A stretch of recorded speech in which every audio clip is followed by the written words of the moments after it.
예, 안녕하십니까. 이선의 공부와 세상 이야기, 오늘 세 번째 시간입니다. 예, 저는 두 번째 시간을 마치고 두 번째 시간에 맞지마니까 낭송 그리고 필사를 좀 하고 그 다음에 정견이를 데리고 뒷산에 산책을 다녀왔습니다. 정견이가 신나게 뛰어놀고 와서 침대에 얌전히 쉬고 있습니다.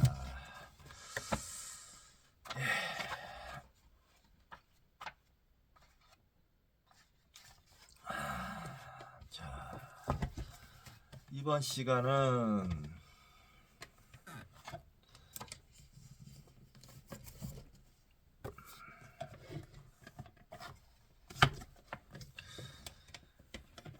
총균세 오디오북을 하도록 하겠습니다.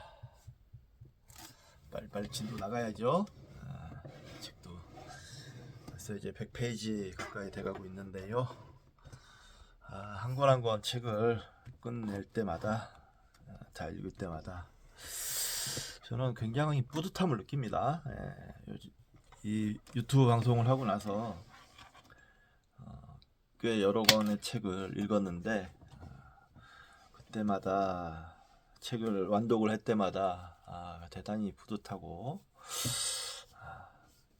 제 교양이 한 뼘 더 자란 것 같기도 하고 그리고 이렇게 방송을 하면서 공부를 하기를 잘했다 뭐 이런 생각도 듭니다. 이 방송을 안 했으면 책을 이렇게 독서 양이 이렇게 많지 않았을 거라고 생각해요. 방송을 하니까 또 좀 봐주시는 분들도 계시고 하니까 뭐 다 보시지는 않겠지만 아무튼 뭐 그 조회수가 좀 있더라고요. 의무감도 생기고 그러다 보니 진도도 나가게 되는 것 같습니다. 자, 이쯤 하고요. 지금 6시 25분인데요. 저녁. 저는 이제 한 2시간 정도만 하고 2시간을 할지 2시간까지는 안 될 것 같고 아무튼 한번 하고 1부가 끝나네요. 한 20페이지 정도만 읽으면 되겠네요. 20페이지면 저는 밥을 먹고 영화를 한 편 보든가 할 겁니다. 내일 그리고 저는 새벽에 일어나서 진천과 시흥을 다녀와야 하기 때문에 일정이 잡혀 있기 때문에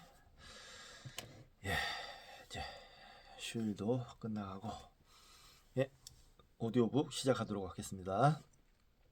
제3장 유럽이 세계를 정복한 심의 원천. 피사로가 아타우알파를 생포한 사건은 유럽인들이 신세계를 식민지로 만든 직접적 요인, 가로 열고 군사기술, 유라시아 고유의 전염병, 해상기술, 중앙집권적 정치 조직, 문자 등 가로 닫고의 예를 보여준다. 왜 아메리카 원주민들이 유럽을 식민지로 만들지 못하고 그 반대 현상이 발생했을까를 밝힌다. 근대사의 가장 큰 충돌, 아타우알파 생포 사건. 근대에 이르러 가장 규모가 컸던 인구 이동은 유럽인의 신세계 이주와 그로 인해 아메리카 원주민, 그러니까 아메리카 인디언들이 정복되거나 수적으로 감소하거나 대부분의 집단이 완전히 사라져버린 일이었다. 제1장에서 설명했듯이 시베리아, 베링 해협, 알래스카를 거쳐 신세계에서 처음으로 사람이 살기 시작한 것은 BC 11,000년경 또는 그 이전이었다. 그러한 진입로에서 멀리 남쪽에 이르기까지 남북 아메리카에는 차츰 복잡한 농경 사회들이 생겨났다. 구세계의 복잡한 사회화는 완전히 차단된 상태에서 이루어진 발전이었다. 아시아로부터 최초로 사람이 이주한 이후에도 신세계와 아시아 사이에 접촉이 있었다는 확인된 증거로는 베링 해협을 사이에 두고 살아가던 양쪽의 수렵 채진민이 만났던 것뿐이며 그 밖에는 남아메리카의 고구마가 폴리네시아에 전해진 것으로 미루어 보아 태평양을 건너 항해했을 것이라고 짐작할 뿐이다. 신세계와 유럽의 접촉은 AD 986년에서 약 1500년경까지 극소수의 스칸디나비아인들이 그린란드에 들어왔던 것이 고작이었다. 그러나 스칸디나비아인들은 아메리카 원주민 사회에 가시적인 영향을 끼치지는 못했다. 그러다가 발전된 구세계 사회와 신세계 사회가 본격적으로 충돌한 것은 1492년의 일이다. 크리스토퍼 콜럼버스가 당시 아메리카 원주민들이 밀집해 살고 있던 카리브해의 여러 섬들을 발견하면서 갑작스럽게 시작된 것이다. 그 이후 전개된 유럽인과 아메리카 원주민의 관계에서 가장 극적인 순간은 1532년 11월 16일 잉카의 황제 아타우 알파와 스페인의 전복자 프란시스코 피사로가 페루의 고지대 도시인 카하마르카에서 최초로 마주친 사건이었다. 아타우 알파는 신세계에서 가장 크고 발전된 국가의 절대 군주였고 피사로는 유럽에서 가장 강력한 국가였던 신성 로마 제국의 황제 카를 5세 가로 열고 또는 스페인의 카를로스 1세 가로 닫고를 대신하고 있었다. 168명의 스페인 오합지졸을 거느린 피사로는 낯선 땅에 들어왔다. 그는 그 지역 주민들을 잘 몰랐고 가장 가까운 곳 북쪽으로 1600km나 떨어진 파나마에 있던 스페인인들과 또 연락이 완전히 끊어졌으므로 때맞춰 원병이 도착할 수도 없는 상황이었다. 반면에 아타우 알파는 수백만의 백성이 있는 자기 제국에 버티고 있었으며 더구나 다른 인디언과의 전쟁에서 막 승리를 거둔 8만 대군이 그를 둘러싼 형국이었다. 그런데도 두 지도자가 얼굴을 맞대고 미처 몇 분이 지나기도 전에 피사로가 대뜸 아타우 알파를 사로잡아 버렸던 것이다. 피사로는 그로부터 8개월 동안이나 이 인질을 붙잡아 놓고 나중에 풀어준다는 약속하에 역사상 가장 많은 몸값을 뜯어냈다. 피사로는 가로 6.7m, 세로 5.2m, 높이 2.4m가 넘는 방을 가득 채울 만큼의 황금을 몸값으로 받은 후에 약속을 저버리고 아타우 알파를 처형하고 말았다. 아타우 알파를 생포한 것은 유럽이 잉카 제국을 정복하는 데 결정적인 역할을 했다. 물론 스페인의 무기가 더 우수했으므로 어차피 결국에는 스페인의 승리로 끝났겠지만 아타우 알파를 사로잡은 덕분에 정복 과정이 훨씬 더 쉽고 신속할 수 있었던 것이다.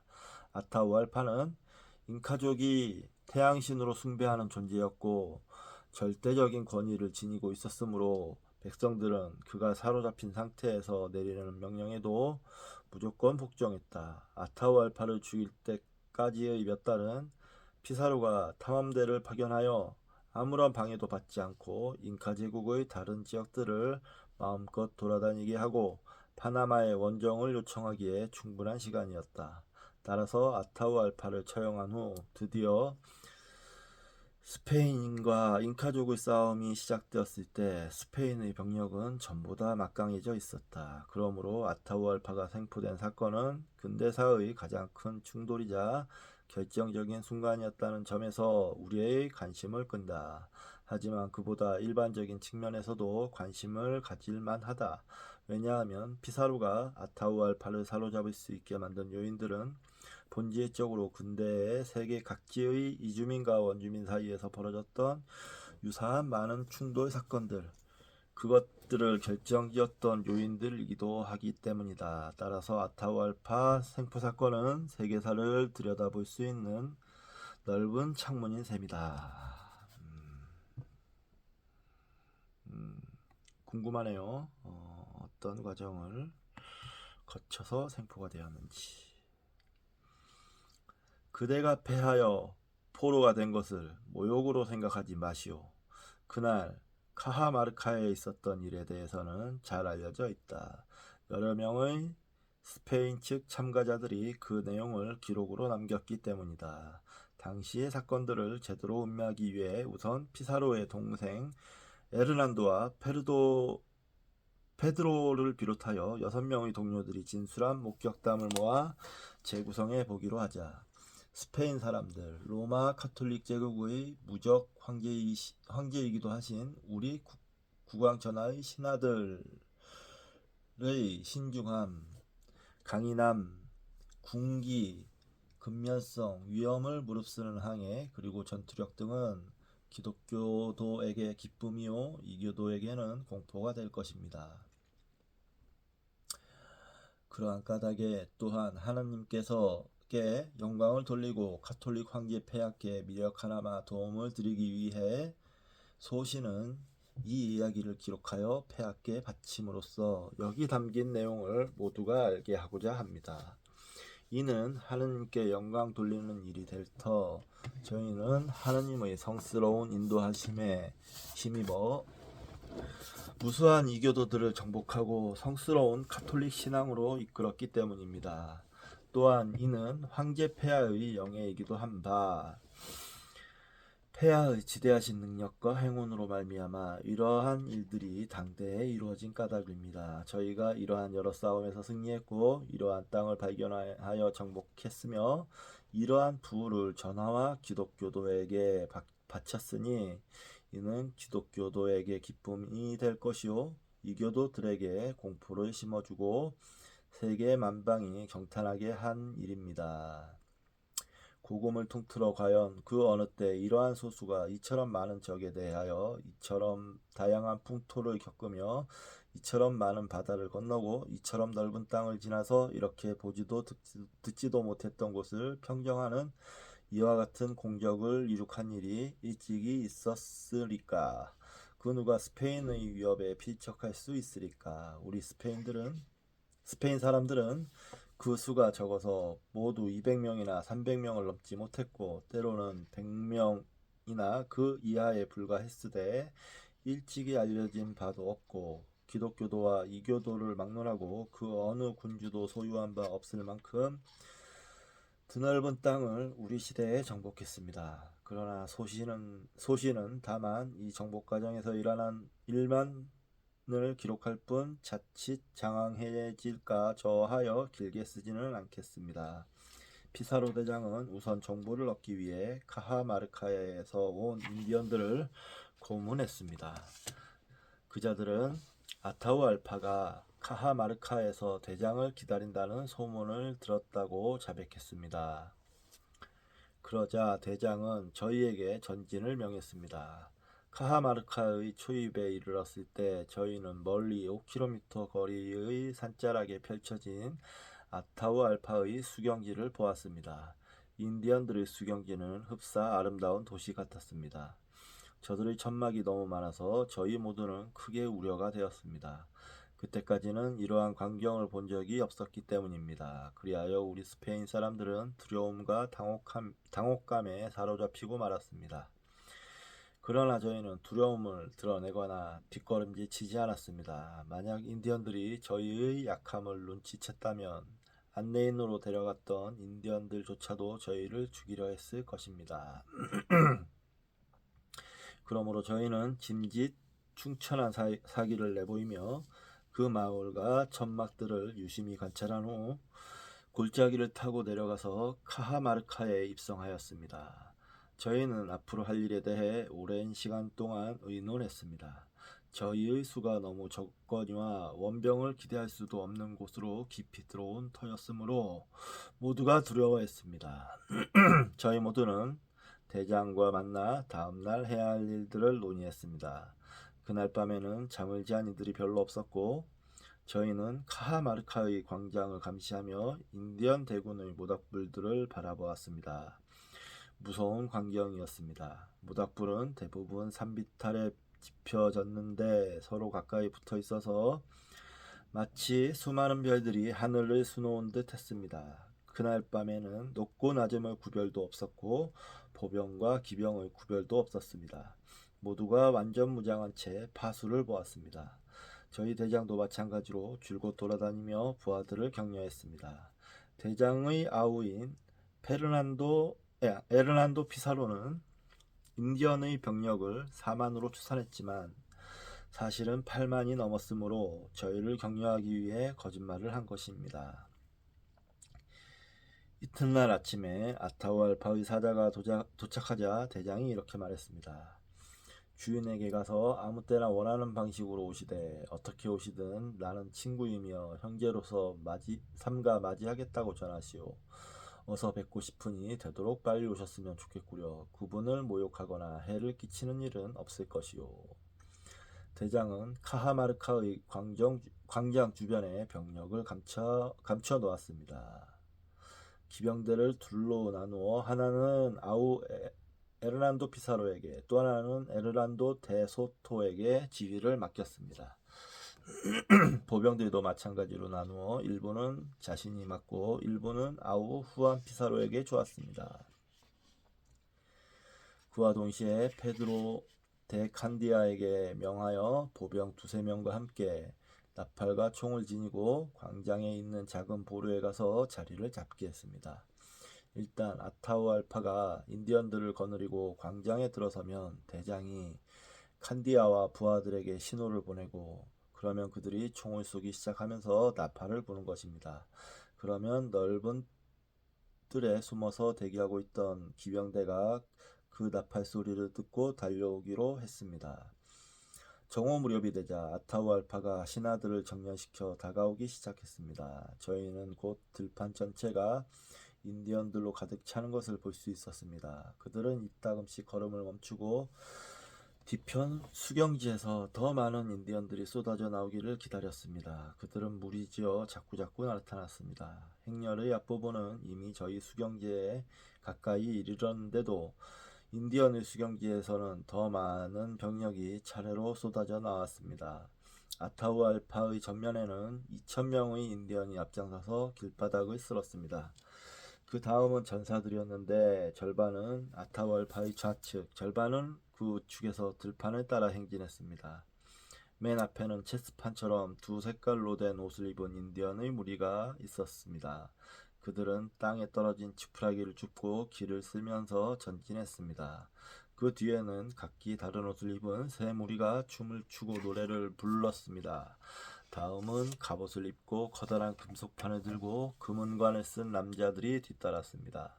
그들은 금부치와 은부치를 너무도 많이 지니고 있어서 햇빛에 일제히 반짝이는 광경은 정말 장관이었습니다. 그들 속에는 아타우알파의 모습도 보였습니다. 그는 가마채 끝에 은을 씌운 몹시 사치스러운 가마를 타고 있었습니다. 80여 명의 고관들이 그 가마를 어깨에 메었으며 모두 화려하고 푸른 제복을 입고 있었습니다. 아타우알파도 대단히 화려한 차림이었습니다. 그는 머리에 왕관을 쓰고 목에는 큼지막한 에메랄드로 만든 목걸이를 두른 채 가마 위에서 화려한 쿠션이 깔린 조그마한 의자에 앉아 있었습니다. 가마는 여러 빛깔의 앵무새 깃털로 덮여 있었으며 금판과 은판으로 장식되어 있었습니다.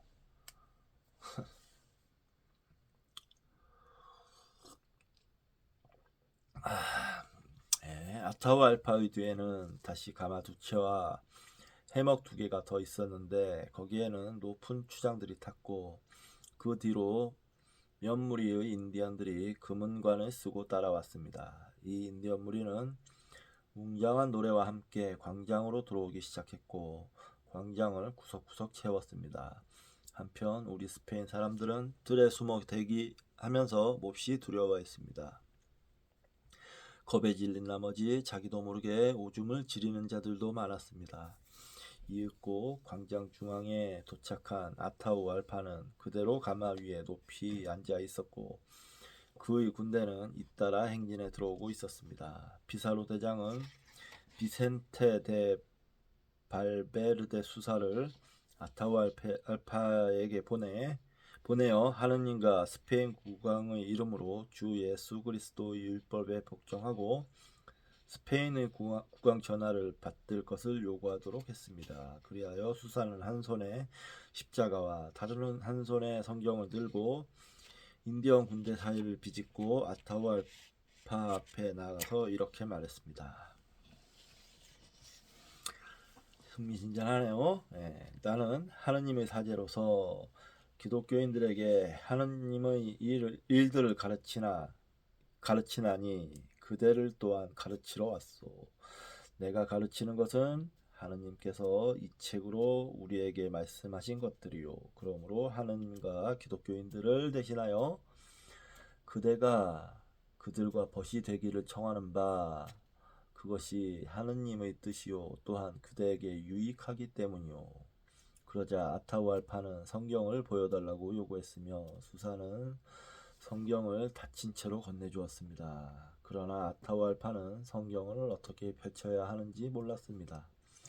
수사가 대신 해주려고 손을 내밀자 아타우 알파는 성경을 펼치기 싫다는 듯이 갑자기 격노하여 수사의 팔을 때렸습니다. 그러더니 자기가 손수 펼쳤는데 글자나 종이를 보고도 전혀 놀라지 않고 얼굴이 시뻘개지더니 대여섯 걸음 저쪽으로 휙 내던졌습니다. 수사는 피사로에게로 돌아오면서 이렇게 외쳤습니다. 나오시오, 나와요, 기독교인들이여. 하느님의 일들을 거부하는 개 같은 적들을 물리치시오. 저 폭군이 내 성스러운 율법의 책을 땅에 던졌소. 그걸 보지 못하였소? 제 아무리 들판에 인디언들이 가득한들 저 자만심 가득한 개에게까지 굳이 공손하고 비굴하게 굴 필요가 있겠소? 내가 죄를 사하나니 어서 나와서 저자를 치시오. 그러자 대장은 칸디아에게 신호를 보냈고 칸디아는 당장 총을 쏘기 시작했습니다. 그와 동시에 나팔소리가 울려 퍼지자 갑옷을 입은 스페인 군대가 기병과 보병을 막론하고 각각 숨어있던 곳에서 한꺼번에 쏟아져 나와 광장에 가득 모여있던 무장하지 않은 인디언들을 덮치며 스페인의 전투 함성을 외쳤습니다. 산티아고.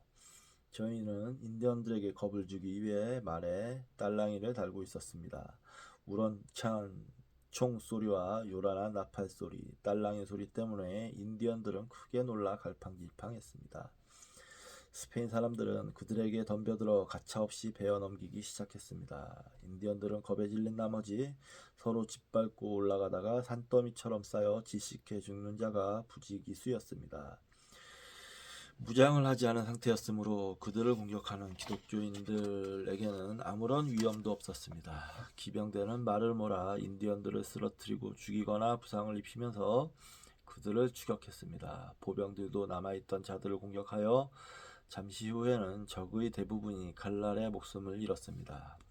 대장도 스페인 사람들과 함께 칼과 단검을 들고 인디언들 속으로 뛰어들어 용맹을 떨치며 아타우 알파의 가마에 이르렀습니다.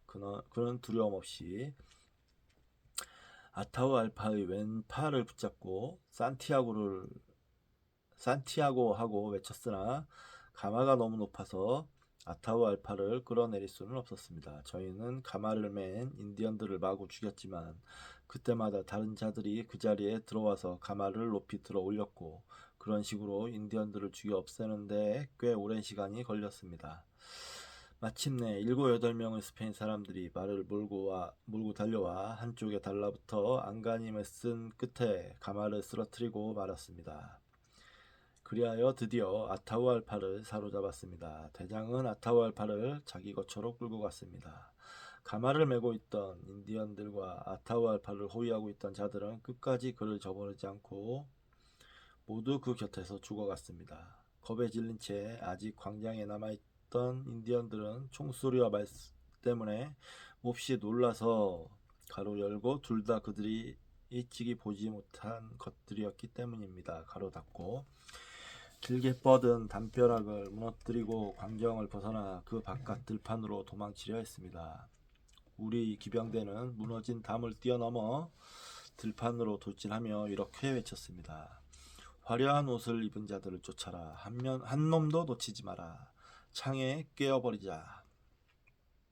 아타우알파가 데려온 나머지 인디언 병사들은 카하마르카에서 1.6km쯤 떨어진 곳에서 싸울 준비를 갖추고 있었지만 한 명도 움직이지 않았고 그때까지 스페인 사람에게 무기를 겨눈 인디언은 한 명도 없었습니다. 마을 바깥 들판에 남아있던 인디언들의 부대는 다른 인디언들이 고함을 지르며 도망치는 것을 보더니 대부분이 역시 겁에 질려 도망치고 말았습니다. 정말 놀라운 광경이었습니다. 20에서 30km에 걸쳐 계곡 전체가 인디언들로 완전히 뒤덮였던 것입니다. 이미 밤이 되었지만 우리의 기병대는 계속 들판에서 인디언들을 찔러 죽이고 있었습니다. 그때 나팔 소리가 들려서 저희는 수경지로 돌아왔습니다. 만약 밤이 오지 않았더라면 4만이 넘는 인디언 대군 중에서 살아남은 자는 거의 없었을 것입니다. 죽어 넘어진 인디언들은 6천에서 7천 명에 달했고 팔이 잘리는 등 부상을 당한 자들도 많았습니다. 아타우알파도 그 싸움에서 우리가 7천 명가량을 죽였다고 인정했습니다.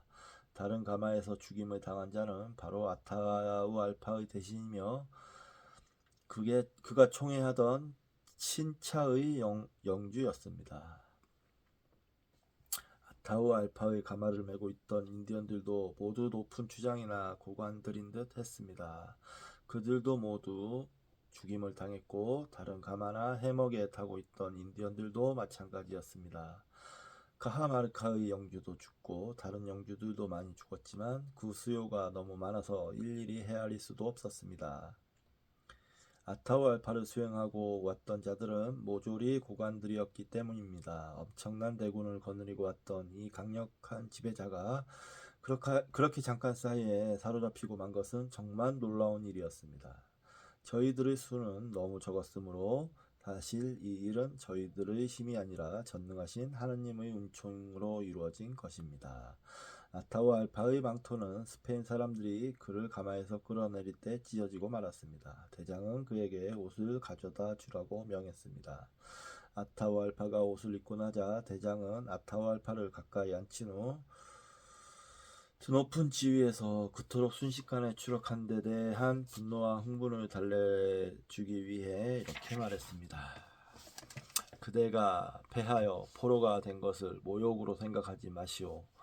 여기 있는 이 기독교인들은 비록 그 수는 적지만 나는 이들과 더불어 그대의 왕국보다도 큰 왕국들을 정복하고 그대보다도 강력한 군주들을 무찔러 우리의 황제 폐하께 복속시켰소. 폐하는 스페인과 전 세계의 왕이시며 나는 폐하의 신하요.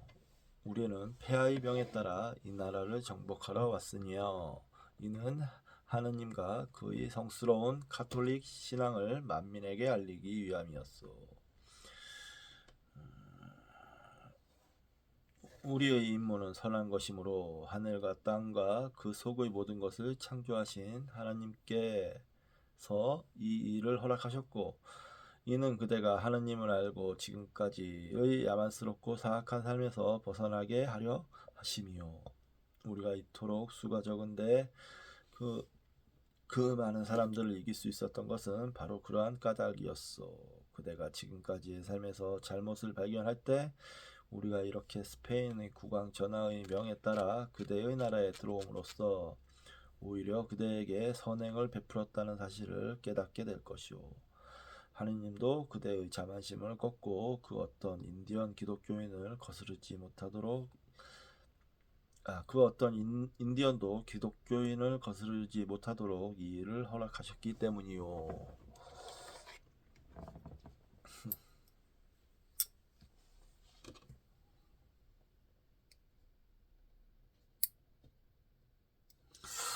어처구니가 없게 대패를 했네요. 8만 명? 8만 명이 156명이었나요?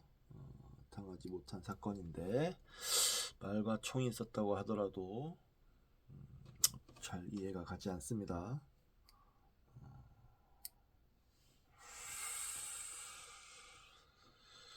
이해가 가지 않아요.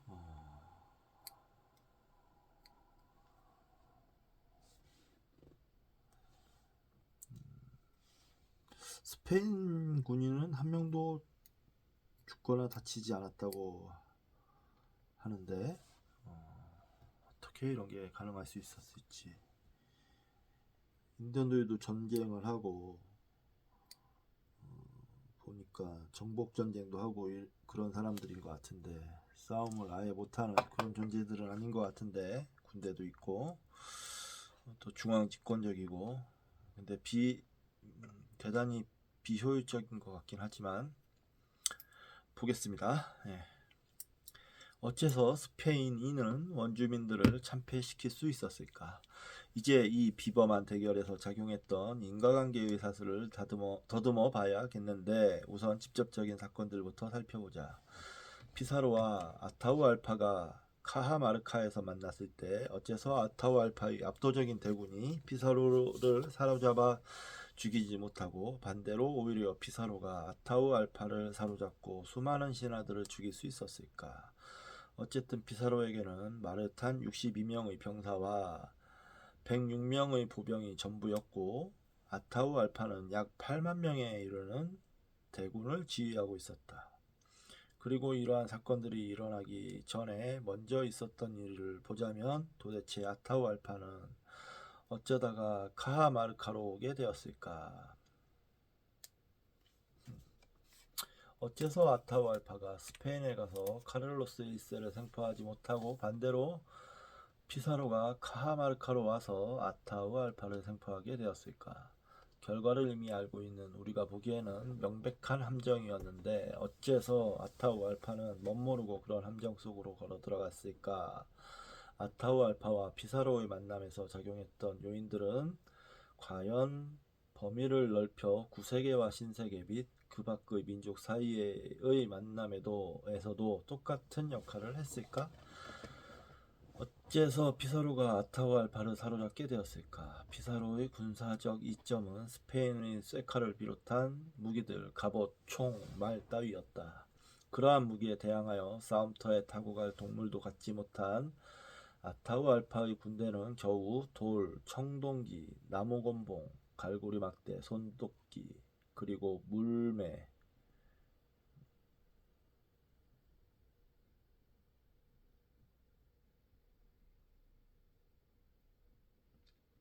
와 헝겊 갑옷 등으로 맞설 수밖에 없었다. 이와 같은 장비의 불균형은 유럽인과 아메리카 원주민 및 기타 민족들 사이의 수많은 대결에서도 역시 결정적이었다.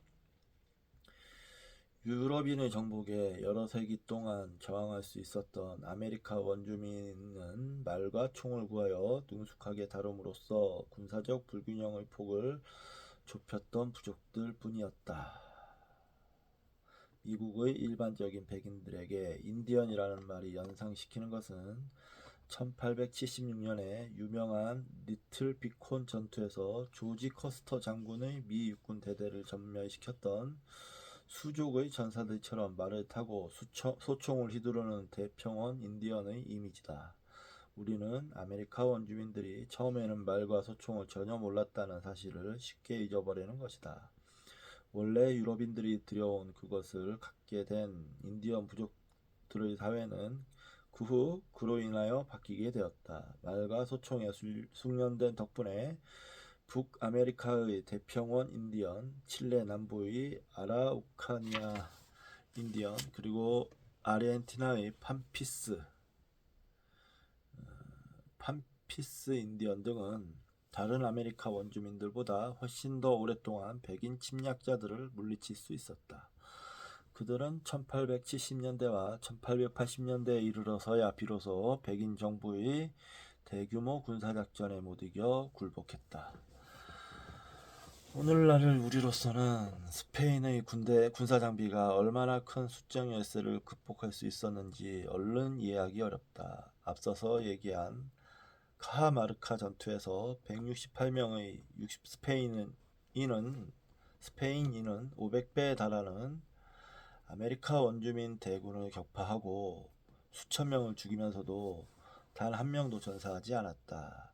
그 이후에도 피사로와 잉카족의 다른 전투나 코르테스의 아즈텍 정복을 비롯 초기의 유럽인과 아메리카 원주민 사이에서 벌어졌던 싸움은 불과 수십 명의 유럽 기마병들이 번번이 수천 명의 인디언들을 참패시키는 대사륙으로 끝났다. 아타우알파가 죽은 후 피사로가 카하마르카에서 잉카의 수도 쿠스코로 전진하는 동안 그러한 전투는 네 차례 있었다. 하우와 빌카슈아만, 빌카콩과 쿠스코에서였다. 이 네 번의 전투에 참전한 스페인 기마병은 각각 80, 30, 110, 40명으로 모두 수천에서 수만에 달하는 인디언들과 대적한 싸움이었다. 이러한 스페인인의 연속적인 승리에 대해 단순히 아메리카 원주민 동맹 세력의 협조 때문이라든지 스페인의 무기 및 말이 인디언들에게 생소했던 데 기인한 심리적 효과 때문이라고, 또는 흔히 주장하듯이 잉카족이 스페인인들을 비라코차 신의 헌신으로 착각했기 때문이라고만 생각할 수는 없다. 물론 초기에 피사로와 코르테스가 성공을 거두었을 때 원주민 동맹 세력이 모여든 것은 사실이다.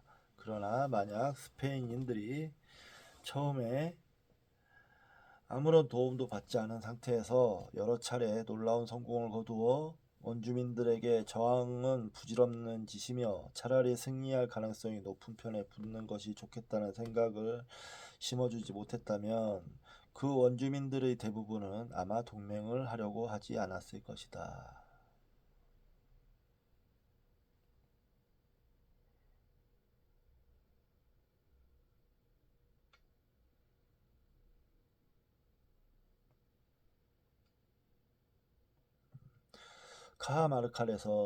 카하마르카에서 말, 쇠무기, 총기 등이 잉카족에게 전혀 새로운 것이었지만 카하마르카 이후의 여러 전투는 이미 스페인의 무기와 말을 목격했던 잉카족 군대가 결사적으로 저항한 싸움이었다. 최초의 정복으로부터 5에서 6년 사이에 잉카족은 두 차례에 걸쳐 스페인인에 대항하여 착실히 준비한 대규모의 결사적인 반란을 일으켰다. 그러나 스페인인의 월등한 장비 때문에 숲으로 돌아가고 말았다. 강력한 정복 요인, 말, 쇠무기, 총, 갑옷.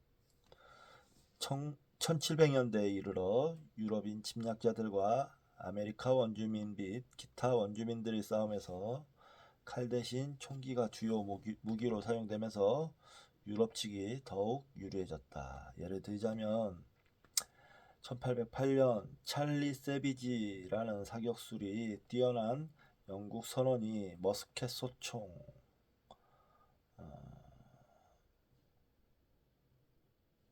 소총을 지니고 피지 제도에 도착했다. 세비지, 세비지는 잔인한 자라는 뜻이랍니다. 세비지라는 이름에 걸맞게 그는 혼자 힘으로 피지의 권력 균형을 무너뜨렸다. 그는 수많은 만행을 저질렀다. 한 번은 카누를 타고 강을 거슬러 올라가서 피지인의 카사부 마을에 이르렀는데 마을 울타리가 사격거리 안에 들어왔을 때 카누를 멈추고 무방비 상태의 주민들을 마구 사살했다. 희생자들이 너무 많아서 살아남은 주민들은 시체를 쌓아놓고 그 뒤에 숨었으며 마을 옆으로 흐르는 냇물은 새빨갛게 피로 물들었다. 총을 갖지 못한 원주민들에게 총의 위력을 보여주었던 이와 같은 사건들은 이루 헤아릴 수 없을 만큼 많았다. 스페인인이 잉카족을 정복할 때만 하더라도 총의 역할은 미미한 수준이었다.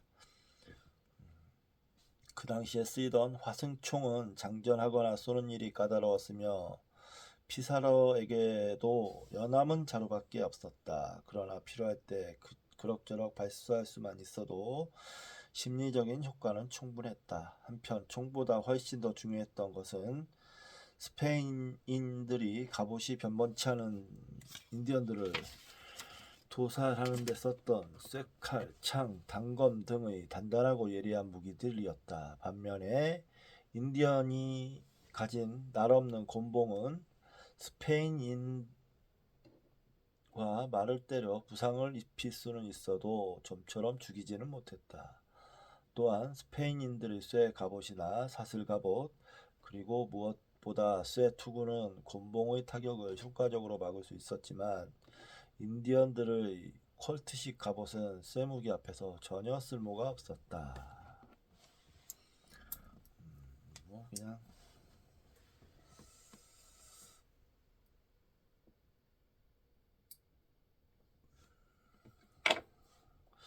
제가 알기로는 인디언들이 가진 날없는 곤봉은 상대방을 죽이는 용도가 아니고 기절시키는 용도라고 합니다. 기절시켜서 포로로 데려가 가지고 재단에서 심장을 꺼내 꺼내는 그런 행사를 요 잉카인들은 즐겨 했다고 해요.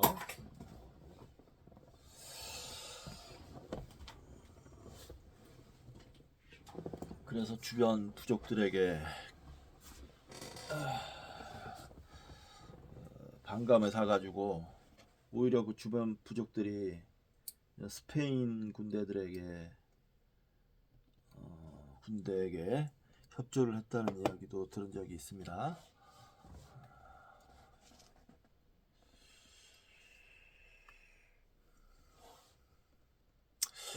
이 잘못된 문화로 인해서 멸망됐다고 할 수도 있겠죠. 그런 부분에서는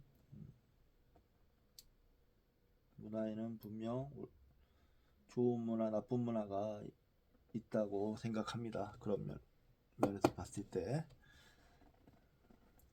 세상에 사람 심장을 막 하루에 막 5천 명도 막 잡아서 죽이면서 심장을 꺼내고 막 그런 정도도 했다고. 10,000명이요? 아마 막 그런 것도 했다고 들었어요. 예. 그런 걸 좋은 문화라고 할 수 있겠습니까? 절대 그렇게 말할 수 없겠죠. 들은 얘긴데 좀 더 확인은 해야 됩니다. 스페인인들이 말 때문에 얻은 엄청난 이득은 목격담에서도 생생하게 드러난다. 기마병들은 인디언 파수꾼이 배후의 아군에게 알리기 전에 간단히 앞질 수 있었으며 도망치는 인디언도 금방 쫓아가 쓰러뜨리고 죽일 수 있었다. 말이 돌진하여 부딪힐 때의 엄청난 충격, 조정하기 쉽다는 점, 그리고 신속한 공격이 가능하다는 점 때문에 탁 트인 곳에서 보병들은 거의 무력할 수밖에 없었다. 말이 낸 효과는 처음으로 말에 맞서 싸우는 병사들에게 공포심을 유발한 것으로 그치지 않았다. 잉카족의 대반란이었던 1536년 무렵에도 잉카족도 기병대에게 대항하는 요령을 알게 되었다. 그들은 비좁은 샛길에 매복하고 있다가 스페인 기마병들을 전멸시켰던 것이다. 그러나 다른 보병들처럼 잉카족도 역시 넓은 곳에서는 기병대를 물리칠 도리가 없었다. 아타후알파의 뒤를 이은 잉카 황제 망코의 가장 뛰어난 장군이었던 기소 유팡키는 1563년에 리마에서 스페인인들을 포위하고 그 도시를 치려했다.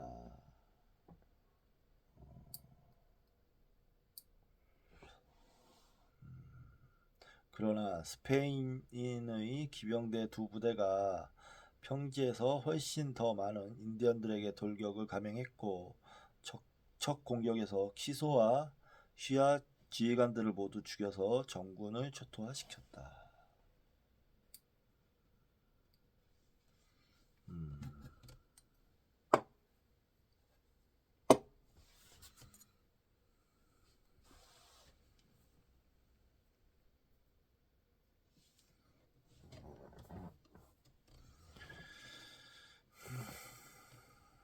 그리고 망코 황제가 쿠스코에서 스페인인들을 포위했을 때는 26명의 기마병이 돌격하여 황제의 친병 중에서도 최정예 부대들을 초토화시킨 일이 있었다. 말이 잽이 안 됐네요, 한마디로. 말 때문에 전쟁 양상이 바뀌기 시작한 것은 흑해 북쪽 연안의 스텝지대는 수목이 없는 대초원이란 뜻이라는 말입니다. 지대에 말이 가축화되었던 BC 4000년경의 경이었다. 흑해 북쪽 연안. 그때 BC 4000년경에 그때 말이 처음 가축화되었군요. 말을 가진 사람들은 걸어다니는 사람들보다 행동 반경이 훨씬 넓었고 기습 공격이 가능하고 방어 병력이 더 우세해지기 전에 재빨리 퇴각할 수 있었다. 카하마르카에서 말이 담당했던 역할을 보아도 알 수 있듯이 말은 20세기 초반에 이르기까지 장장 6천년 동안이나 위력을 발휘한 군사 무기였으며 결국에는 모르던 대륙에서 이용되었다.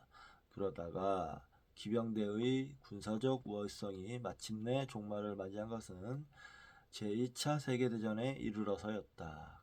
따라서 쇠붙이를 갖지 못한 보병들에 비해 스페인인들의 말, 쇠무기, 갑옷 등에서 얻은 이점들을 고려해 볼 때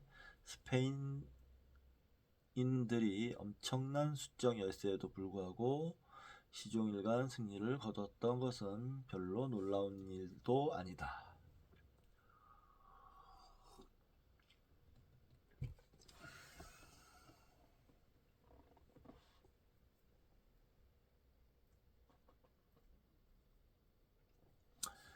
아타우알파는 어쩌다가 카하마르카로 오게 되었을까? 아타우알파의 군대는 잉카족을 분열시키고 약한시킨 결정적인 내전에서 막 승리를 거뒀기 때문에 그 당시 카하마르카에 있었던 것이다.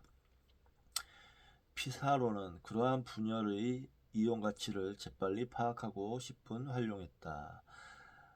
내전의 원인은 천연두의 유행 때문이었다. 그 전염병은 스페인 이주민들이 파나마와 콜롬비아에 도착한 후부터 남아메리카 인디언들 사이에 퍼지기 시작하여 1526년에는 잉카 황제 우아이나 카팍과 대부분의 신하들을 죽음으로 몰고 갔으며 곧이어 그의 후계자로 정해져 있던 니난 쿠유치까지 죽게 했던 것이다. 그들이 죽어버리자 아타왈파와 그의 이복 형제인 우아스카르의 재위 다툼이 시작되었다. 만약 그러한 유행병이 없었다면 스페인인들은 하나로 단합된 제국과 싸워야 했을 것이다.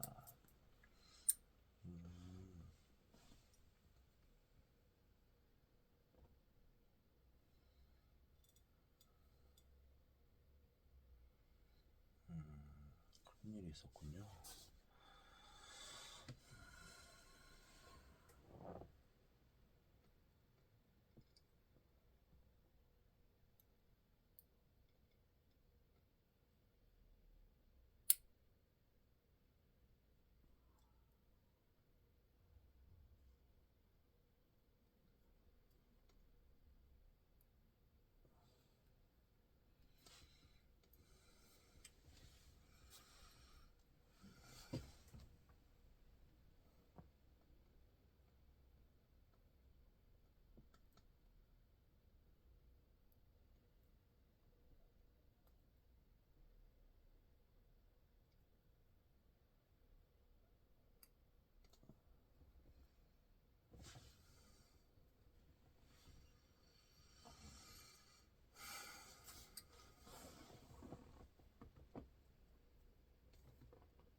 이렇게 아타우알파가 카하마르카에 들어와 있었다는 사실은 세계사를 변화시키는 매우 중요한 요인 하나를 제시한다.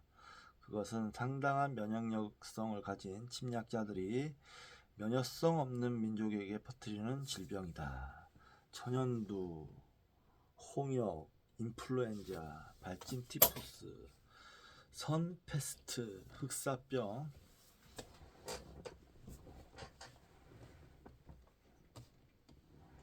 들을 비롯한 유럽 고유의 전염병들은 다른 대륙의 많은 민족들을 몰살시킴으로써 유럽인들의 정복에 결정적인 역할을 담당했다. 예를 들어 1520년에 스페인인들의 첫 번째 공격이 실패로 끝난 후 천연두가 유행하는 바람에 몬테수마의 뒤를 이은 얼마 안 되었던 아스텍의 황제 쿠이틀라우악이 죽었다. 유럽인들이 가져온 각종 질병은 남북 아메리카 전역에서 유럽인 사이에서보다 훨씬 더 빠르게 부족으로 퍼져나갔다. 그렇게 죽어간 아메리카 원주민의 수는 콜럼버스 이전 인구의 95% 수준으로 추정된다. 와, 얼마하게 죽어나갔네요. 북아메리카에서 인구도 가장 많고 고도로 조직화되어 있던 원주민 사회는 미시시피의 추장 사회였다. 그들은 유럽인들이 아직 미시시피강 유역에 첫 번째 정착촌을 세우지도 못했을 1492년에서 1600년대 말에 그런 식으로 사라졌다. 1713년에 유행한 천연두는 유럽의 이주민들이 남아프리카 공화국의 원주민이었던 산족을 전멸시키는 데 가장 큰 요인으로 작용했다. 1788년의 영국인들이 시드니에 처음 정착한 직후부터 첫 유행병이 발병하여 오스트레일리아 원주민들을 몰살하기 시작했다. 태평양의 여러 섬 중에서 그에 대한 자세한 기록이 남아있는 예는 1806년에 피지를 휩쓸었던 유행병이다. 침몰한 아르고호에서 간신히 헤엄쳐 나온 몇 명의 유럽 선원들이 들어오면서 퍼뜨린 질병이었다. 그와 유사한 유행병들이 통가와 하와이를 비롯한 태평양의 여러 섬의 역사에도 뚜렷한 흔적을 남겼다. 그러나 역사적으로 볼 때 질병의 역할이 유럽인의 팽창을 도와주는 일에만 국한되어 있었던 것은 아니다. 열대 아프리카, 인도, 동남아시아, 유기니 등지의 말라리아와 황열병을 비롯한 각종 질병들은 유럽인들이 그와 같은 열대 지방으로 이주하는데 가장 큰 장애물이었다. 피사로는 또 어쩌다가 카하마르카로 오게 되었을까? 어째서 반대로 아타우알파가 스페인을 정복하려고 하지 않았을까? 피사로는 유럽의 해양 기술 덕분에 카하마르카에 올 수 있었다. 그 기술로 만들어진 배가 있었기 때문에 스페인에서 대서양을 건너 파나마로 왔으며 파나마에서 다시 태평양을 따라 페루로 넘어왔던 것이다. 아타우알파에게는 그러한 기술이 없었으므로 남아메리카를 벗어나 해외로 팽창할 수가 없었다.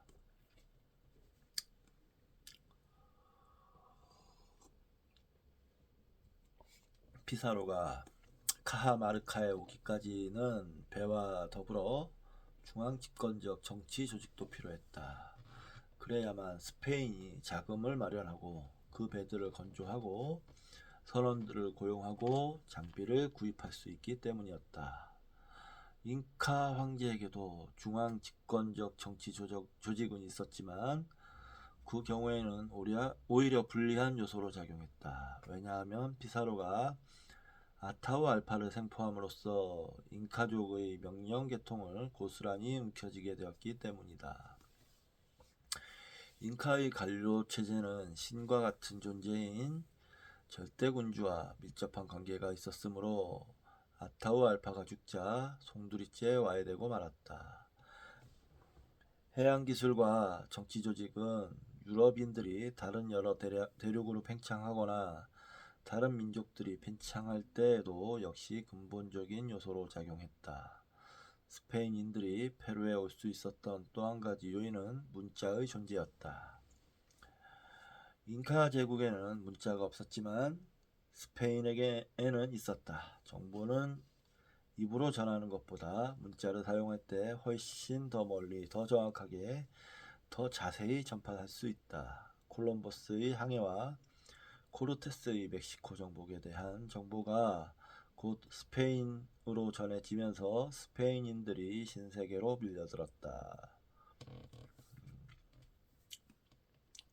편지나 소책자 등은 신세계로 가고자 하는 동기뿐만 아니라 항해에 필요한 상세한 지식도 제공했다.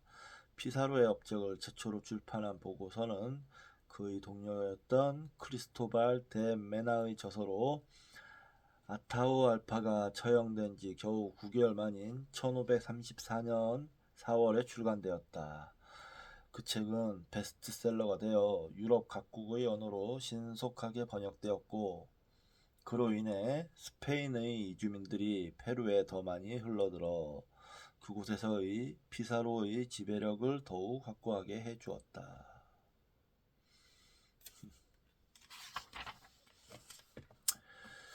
치명적인 계산착오의 함정 속으로 뛰어든 원주민 지도자들. 아타우 알파는 왜 함정 속으로 걸어 들어갔을까? 우리는 이미 결과를 알고 있으므로 카하마르카에서 아타우 알파가 피사로의 훤히 들여다보이는 함정 속으로 멋모르고 뛰어든 것을 놀랍게 생각한다. 아타우 알파를 사로잡은 스페인인들조차도 우리 못지않게 자기들의 성공을 놀라워했다.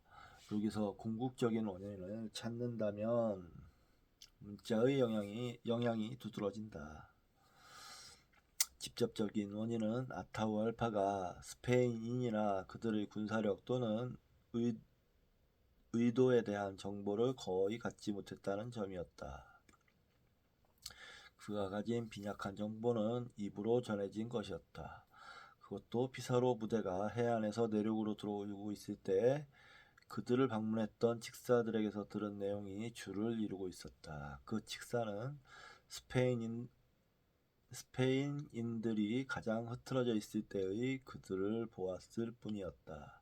그는 아타우 알파에게 그들은 결코 전사들이 아니며 인디언 200명만 맡겨준다면 모조리 잡아들일 수 있다고 보고했다. 그러므로 그 스페인인들이 사실은 무서운 적이며 건드리지 않아도 자기를 공격하리라는 것을 아타우 알파가 짐작조차 못한 것도 무리는 아니다. 신세계에서 글을 쓰는 일은 근대의 멕시코와 당시 잉카 제국으로부터 북쪽으로 멀리 떨어진 멕시코 인근 지역에 살던 몇몇 민족의 소수 엘리트 계급에 국한되어 있었다.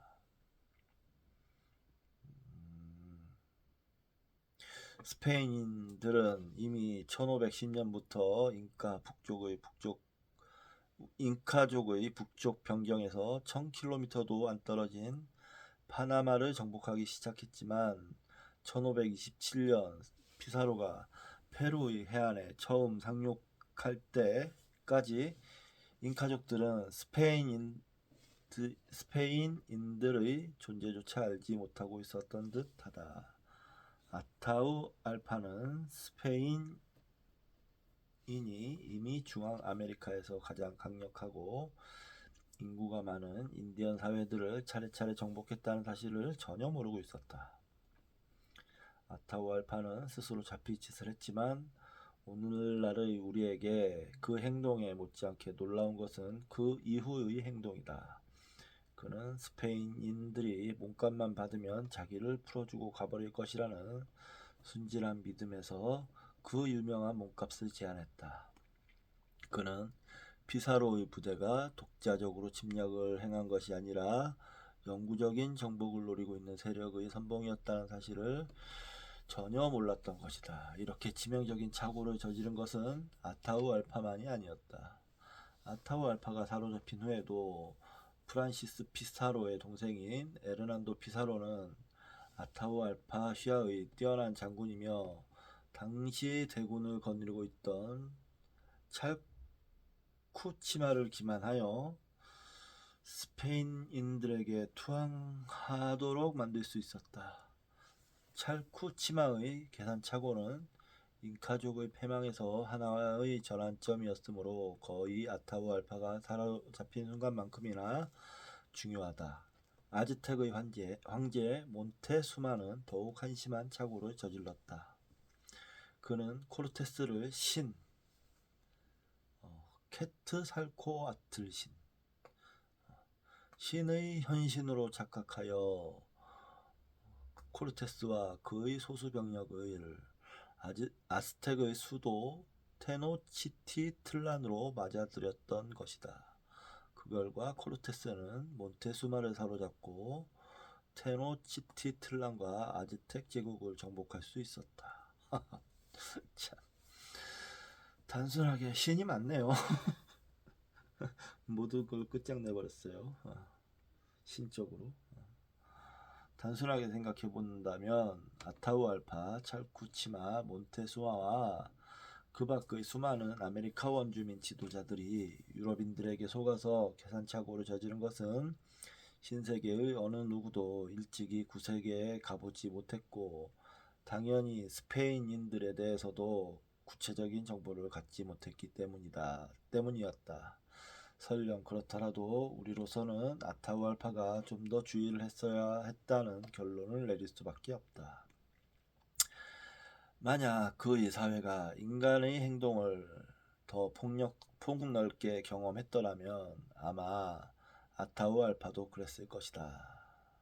피사로 역시 잉카 제국에 대해서는 각각 1525년과 1531년에 만난 잉카인들을 신문하여 얻어낸 정보밖에 알지 못하고 있었다. 비록 피사로 자신은 문맹자였지만 그래도 그는 문자 문화권에 속한 사람이었다.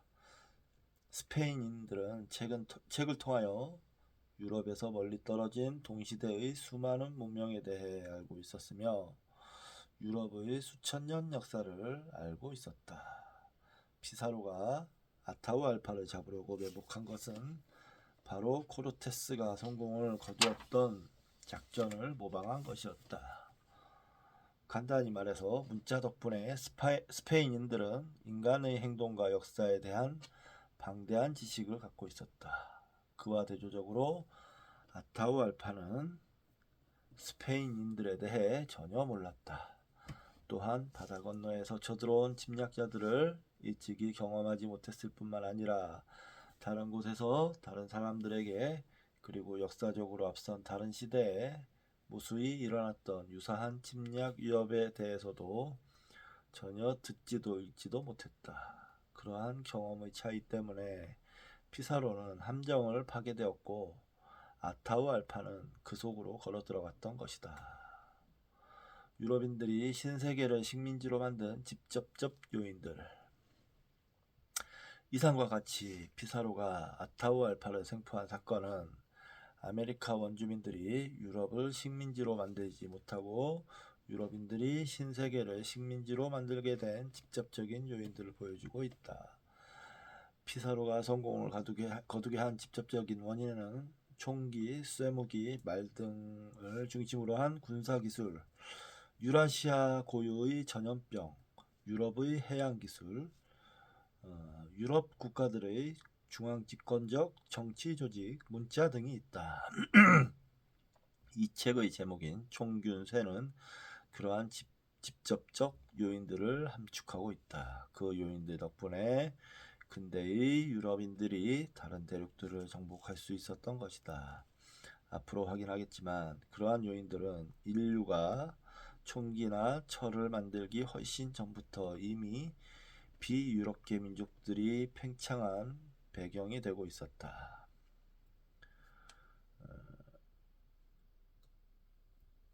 그러나 근본적으로 해결해야 할 문제는 아직 그대로 남아있다. 어째서 그와 같은 직접적 이점들이 신세계보다 유럽에 더 되었을까? 어째서 잉카족은 총과 세카를 발명하거나 말 못지않게 무시무시한 짐승을 타고 다니거나 유럽인들에게 저항력이 없는 질병을 지니거나 바다를 건널 수 있는 배와 발전된 정치 조직을 만들어내거나 수천 년에 걸쳐 기록된 역사로부터 경험을 얻거나 하지 못했을까?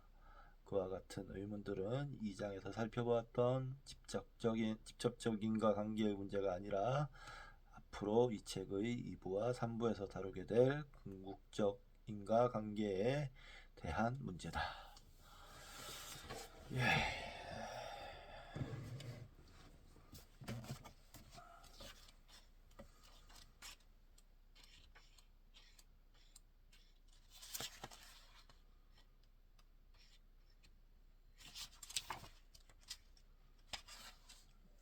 제3장 유럽이 세계를 정복한 힘의 원천 다 읽었습니다. 재밌네요. 뭔가 어처구니 없으면서 당연한 것 같기도 하고 분석을 해보면 근데 굉장히 큰 차이가 이미 벌어졌다라는 걸 알 수 있을 것 같습니다. 이제 1부가 끝났어요.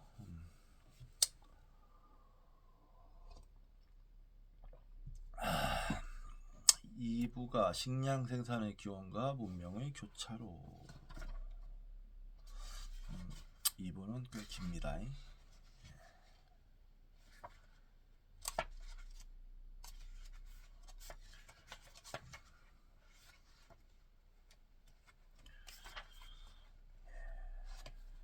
2부부터 이제 본격적으로 본문에 해당하는 본격적인 내용이 시작되는 것 같습니다. 흥미진진했습니다. 재밌었고요.